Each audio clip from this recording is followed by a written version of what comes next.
I considered it the absolute epitome of irony that, with bombs falling around us, someone went and bludgeoned Mad Maggie to death.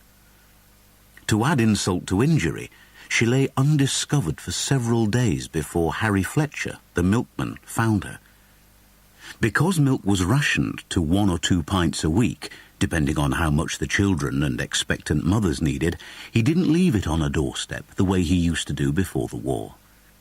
Even in a close community like ours, a bottle of milk left unguarded on a doorstep wouldn't have lasted 5 minutes. These days, Harry walked around with his float and people came out to buy. It was convenient, as we were some way from the nearest shops, and we could always be sure we were getting fresh milk. However mad Maggie might have been, it wasn't like her to miss a milk ration. Thinking she might have slept in, or perhaps have fallen ill with no one to look after her, Harry knocked on her door and called her name. When he heard no answer, he told me, he made a tentative try at the handle and found that the door was unlocked. There she lay on a living room floor, in a pool of dried blood dotted with flies. Poor Harry lost his breakfast before he could dash outside for air. Why Harry came straight to me when he found Mad Maggie's body, I can't say. We were friends of a kind, I suppose, of much the same age, and we occasionally passed a pleasurable evening together playing dominoes and drinking watery beer in the Prince Albert. Other than that, we didn't have a lot in common. I was a school teacher, English and history, and Harry had left school at 14. Harry had missed the First War through a heart ailment, whereas I had been gassed at Ypres in 1917. I was a bachelor, and Harry was married with a stepson, Thomas, who had just come back home on convalescent leave after being severely wounded during the Dunkirk evacuation. Thomas also happened to be my godson, which I suppose was the main thing Harry and I had in common. Perhaps Harry also came to me because I was a special constable. I know it sounds impressive, but it isn't really. The services were so mixed up that you'd have the police putting out fires, the Home Guard doing police work, and anyone with 2 arms carrying the stretchers. A special constable was simply a part-time policeman, without any real qualifications for the job except his willingness to take it on. The rest of the time I taught what few pupils remained at Silver Hill Grammar School. As it turned out, I was glad that Harry did call on me, because it gave me a stake in the matter. The regular police were far more concerned with lighting offences and the black market than they were with their regular duties, and one thing nobody had time to do in the war was investigate the murder of a mad, mysterious, cantankerous old woman. Nobody except me, that is. Though my position didn't grant me any special powers, I pride myself on being an intelligent and perceptive sort of fellow, not to mention nosy, and it wasn't the first time I'd done a spot of detective work on the side. But first, let me tell you a little about Mad Maggie. I say old woman, but Maggie was probably only in her mid-40s, about the same age as me when she was killed. Everyone just called her old. It seemed to go with mad. With a certain kind of woman, it's not so much a matter of years anyway, but of demeanour. And Maggie's demeanour was old. Take the clothes she wore for a start. Most women were trying to look like one of the popular film stars, like Vivian Leigh or Deanna Durbin with her bolero dresses. But even for a woman of her age, Maggie wore clothes that could best be described as old-fashioned, even antique. High buttoned boots, long dresses with high collars, ground-sweeping cloaks and broad-brimmed hats with feathers. Needless to say, the local kids, at least those whose parents hadn't packed them off to the countryside already, used to follow her down the street in gangs and chant, "Mad Maggie, Mad Maggie, she's so mad, her brain's all claggy." Children can be so cruel. Most of the time she ignored them or seemed oblivious to their taunts, but once in a while she wheeled on them, eyes blazing, and started waving her arms around and yelling curses, usually in French. The children would squeal with exaggerated horror, then turn tail and run away. Maggie never had any visitors. None of us had ever been inside her house.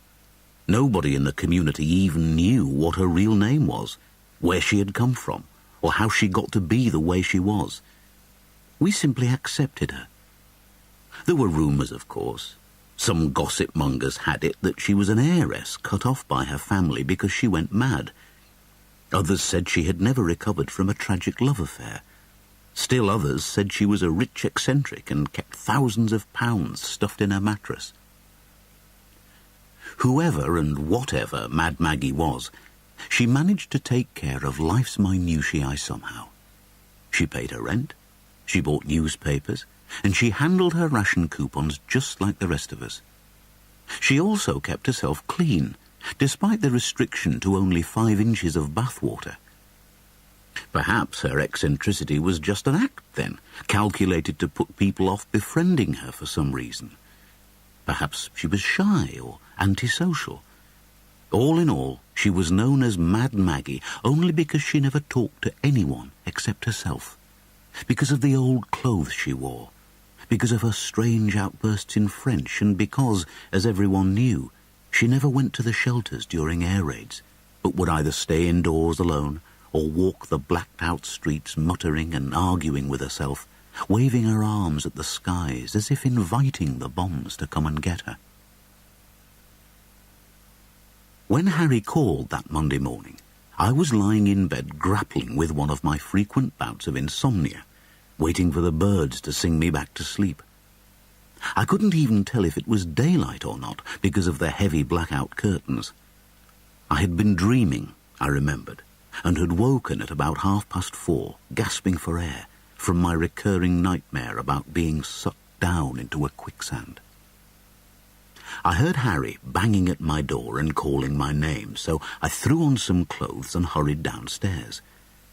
I thought at first that it might be something to do with Tommy, but when I saw his pale face, his wide eyes and the thin trickle of vomit at the corner of his mouth, I worried that he was having the heart attack he'd been expecting daily for over 20 years. He turned and pointed down the street. "Frank, please," he said, "you've got to come with me." I could hear the fear in his voice, so I followed him as quickly as I could to Maggie's house. It was a fine October morning, with a hint of autumn's nip in the air. He had left the door ajar. Slowly, I pushed it open and went inside. My first impression was more surprise at how clean and tidy the place was than shock at the bloody figure on the carpet. In my defence, lest I sound callous, I had fought in the First War and, by some miracle, survived the mustard gas with only a few blisters and a nasty coughing fit every now and then. But I had seen men blown apart. I had been spattered with the brains of my friends. I had crawled through trenches and not known whether the soft, warm, gelatinous stuff I was putting my hands in was mud or the entrails of my comrades. More recently, I had also helped dig more than one mangled or dismembered body from the ruins, so a little blood, a little death never bothered me much. Besides, despite the pool of dried blood around her head, Mad Maggie looked relatively peaceful. More peaceful than I had ever seen her in life. Funny, but it reminded me of that old Dracula film I saw at the Crown, the one with Bela Lugosi. The Count's victims always became serene after they had wooden stakes plunged through their hearts. Mad Maggie hadn't been a vampire, and she didn't have a stake through her heart, but a blood-stained posser lay by her side, the concave copper head and wooden handle both covered in blood. A quick glance in the kitchen showed only one puzzling item, an unopened bottle of milk.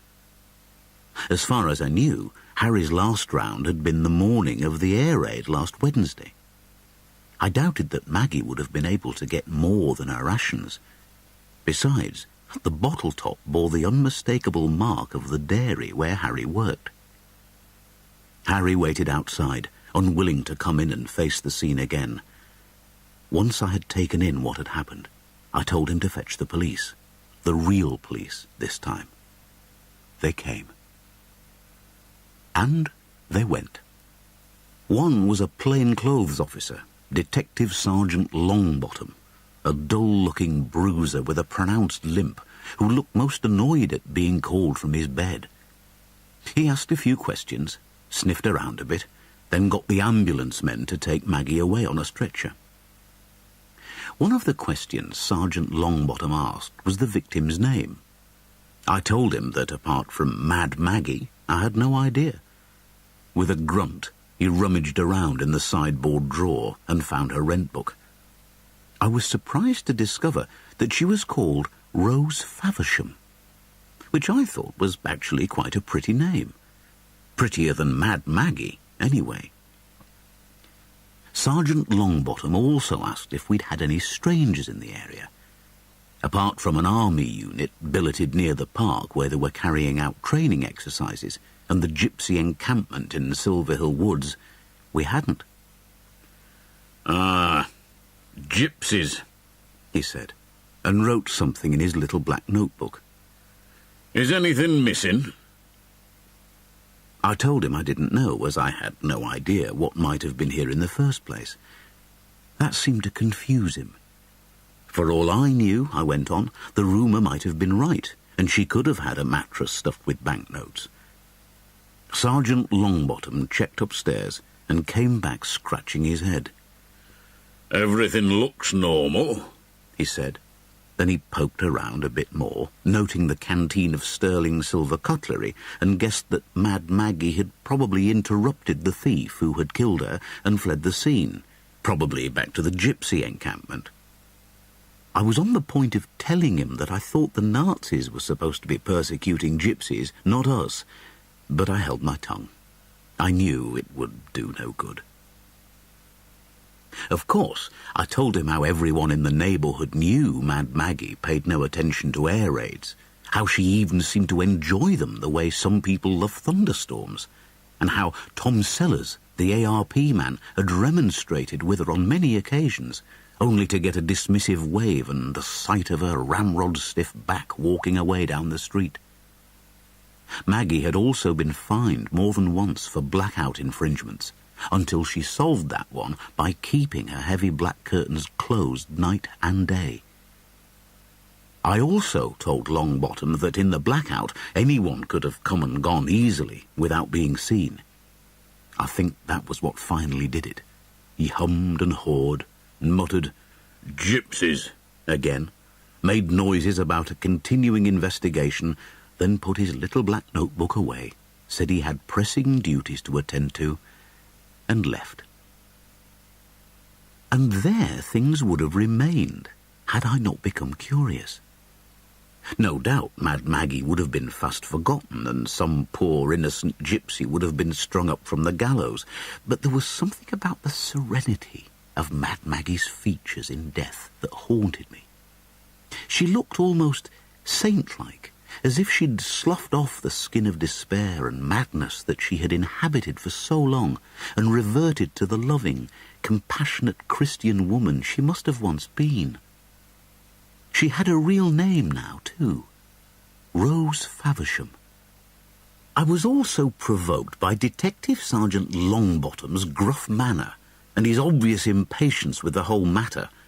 No doubt he had more important duties to get back to, such as the increased traffic in black market onion substitutes.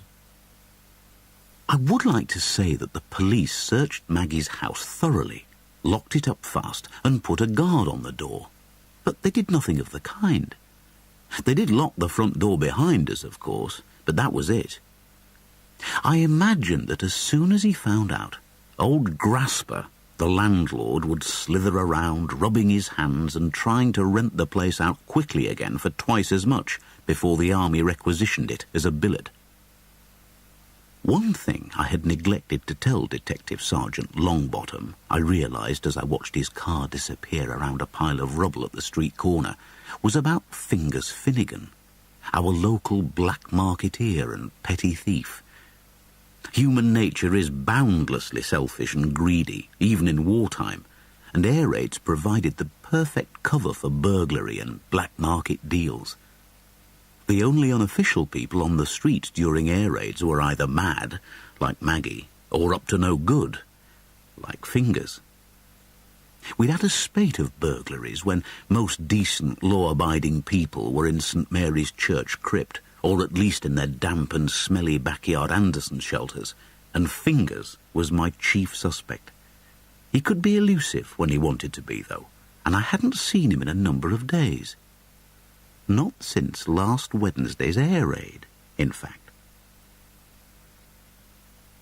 After the police had gone, Harry and I adjourned to my house where, despite the early hour, I poured him a stiff brandy and offered him a woodbine. I didn't smoke myself because of that little bit of gas that had leaked through my mask at Ypres, but I'd soon discovered that it was wise to keep cigarettes around when they were becoming scarce. Like all the rationed items, they became a kind of currency. I also put the kettle on, for I hadn't had my morning tea yet, and I'm never at my best before my morning tea. Perhaps that may be one reason I've never married. Most of the women I've met chatter far too much in the morning. "What a turn-up," Harry said, after taking a swig and coughing. "Mad Maggie, murdered. Who'd imagine it?" "A killer, I should think," I said. "Gypsies." I shook my head. "I doubt it.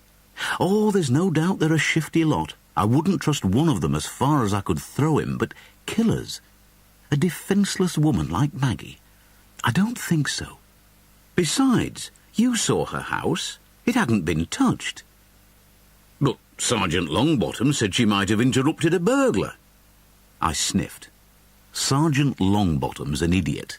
There was no evidence at all that a killer was attempting to burgle the place.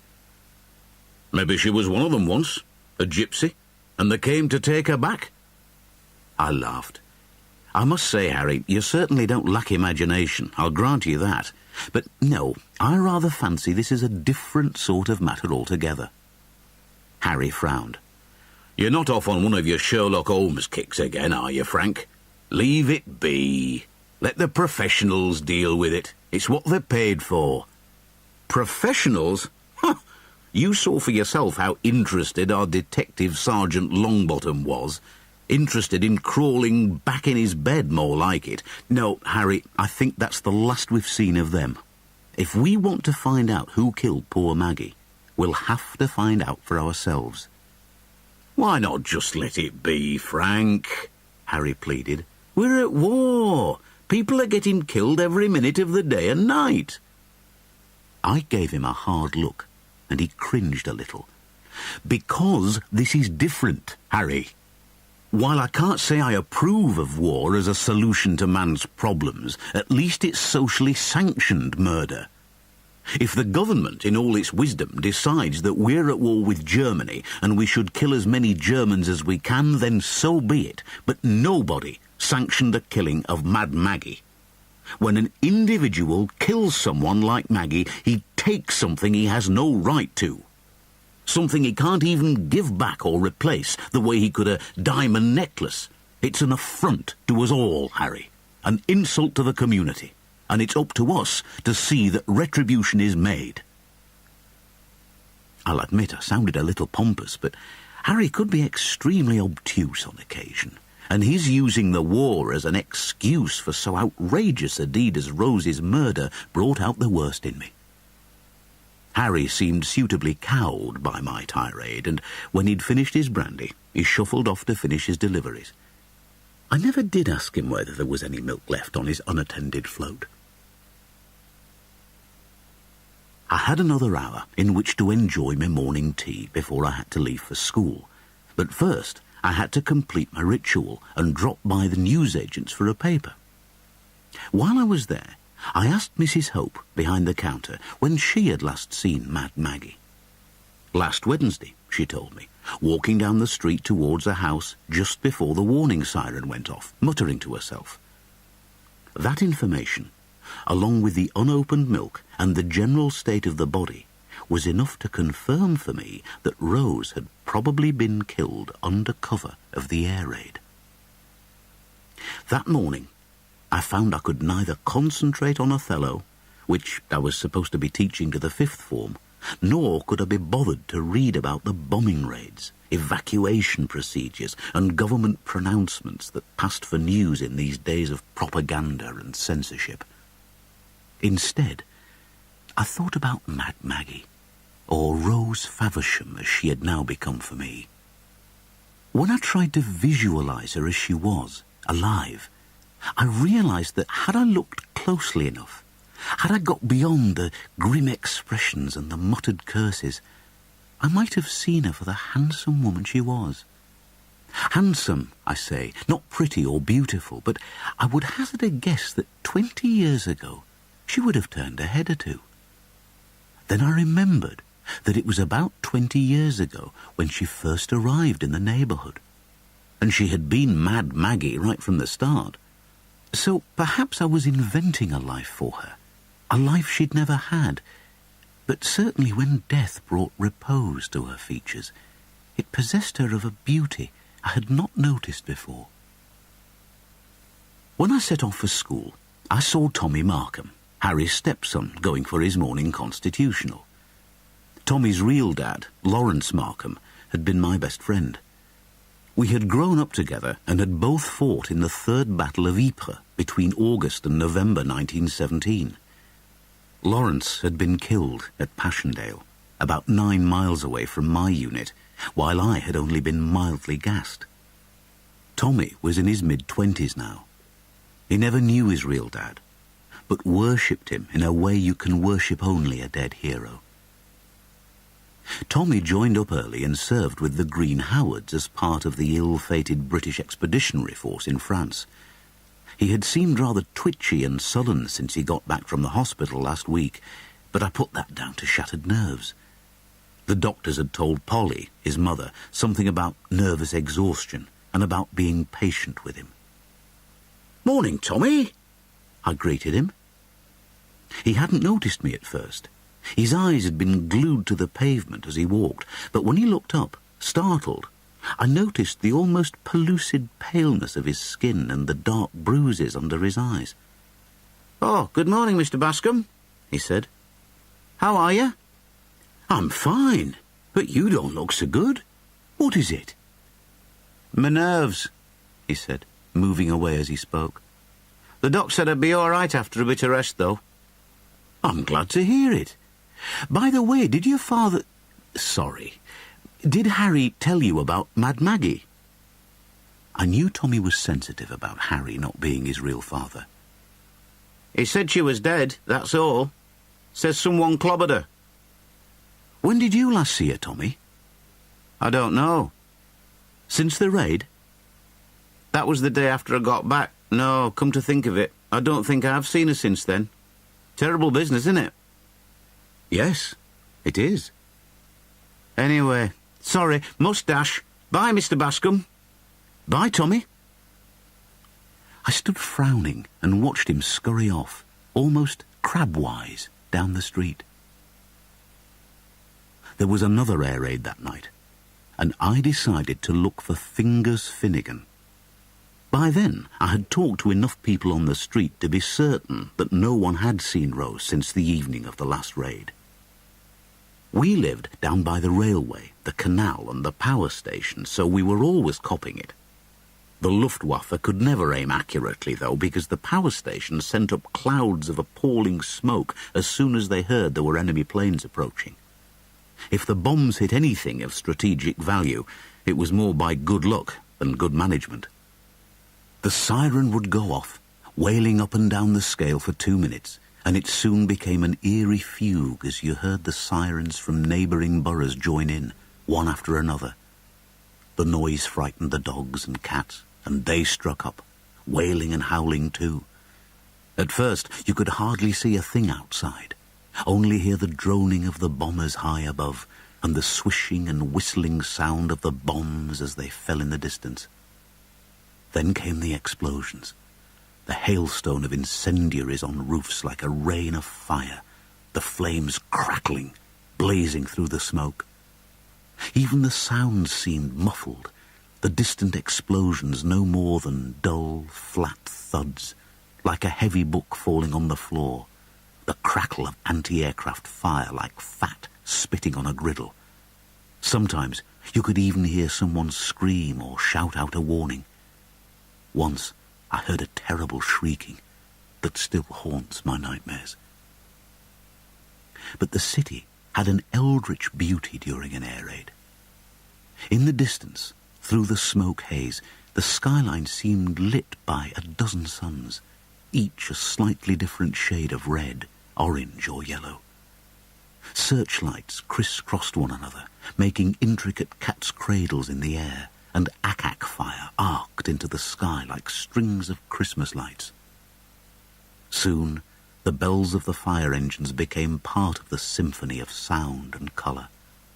The smoke from the power station got in my eyes and up my nose, and with my lungs it brought on a coughing fit that seemed to shake my ribs free of their moorings. I held a handkerchief to my face, and that seemed to help a little. It wasn't too difficult to get around, despite the blackout and the smoke. There were white stripes painted on the lampposts and along the curbside, and many people had put little dots of luminous paint on their doorbells, so you could tell where you were if you knew the neighbourhood well enough. I walked along Lansdowne Street to the junction with Cardigan Road. Nobody was abroad. The bombs were distant but getting closer, and the smell from a broken sewage pipe was terrible, despite my handkerchief. Once, I fancied I saw a figure steal out of one of the houses, look this way and that, then disappear into the smoky darkness. I ran, calling out after him, but when I got there, he had vanished. It was probably fingers, I told myself. I'd have a devil of a time catching him now. I'd scared him off. My best chance was to run him down in one of the backstreet cafes where he sold his stolen goods the next day. So instead of pursuing my futile task, and because it was getting more and more difficult to breathe, I decided that my investigation might next benefit best from a good look around Rose's empty house. It was easy enough to gain access via the kitchen window at the back, which wasn't even latched, and after an undignified and painful fall from the sink to the floor, I managed to regain my equilibrium and set about my business. It occurred to me that if I had such an easy time getting in, then her killer would have had an easy time too. Rose had been killed with the posser, which would most likely have been placed near the sink or tub in which she did her washing. Because of the blackout curtains, I didn't have to worry about my torch giving me away, nor did I have to cover it with tissue paper as I would outside, so I had plenty of light to see by. I stood for a few moments, adjusting to the room. I could hear fire engine bells not too far away. I found little of interest downstairs. Apart from necessities such as cutlery, pans, plates and dishes, Rose seemed to own nothing. There were no framed photographs on the mantelpiece, no paintings on the drab walls. There wasn't even a wireless. A search of the sideboard revealed only the rent book that Longbottom had already discovered, a national identity card, also in the name of Rose Faversham, her ration book, various coupons, old bills and about £20 in banknotes. I did find 2 bottles of gin, one almost empty, in the lower half of the china cabinet. There were no letters, no address books, nothing of a personal nature. Rose Faversham's nest was clean and tidy, but it was also quite sterile. Wondering whether it was worth bothering, I finally decided to go upstairs to finish my search. The first of the 2 bedrooms was completely bare. Most people use a spare room to store things they no longer use but can't bear to throw out just yet. There was nothing like this in Rose's spare bedroom, just some rather austere wallpaper and bare floorboards. I felt a tremor of apprehension on entering Rose's bedroom. After all, she had lived such a private, self-contained life that any encroachment on her most intimate domain seemed a violation. Nonetheless, I went inside. Apart from the ruffled bedclothes, which I assumed were the result of Detective Sergeant Longbottom's cursory search, the bedroom was every bit as neat, clean and empty as the rest of the house. The one humanizing detail was a library book on her bedside table. Samuel Butler's The Way of All Flesh. So, Rose Faversham had been an educated woman. Butler's savage and ironic attack on Victorian values was hardly common bedtime reading on our street. I looked under the mattress and under the bed and found nothing. The dressing table held those few items deemed essential for a woman's appearance and hygiene, and the chest of drawers revealed only stacks of carefully folded undergarments, corsets and the like, among which I had no desire to go probing. The long dresses hung in the wardrobe beside the high-buttoned blouses. About to give up and head home to bed, I tried one last place, the top of the wardrobe, where I used to keep my secret diaries when I was a boy. And there I found the shoebox.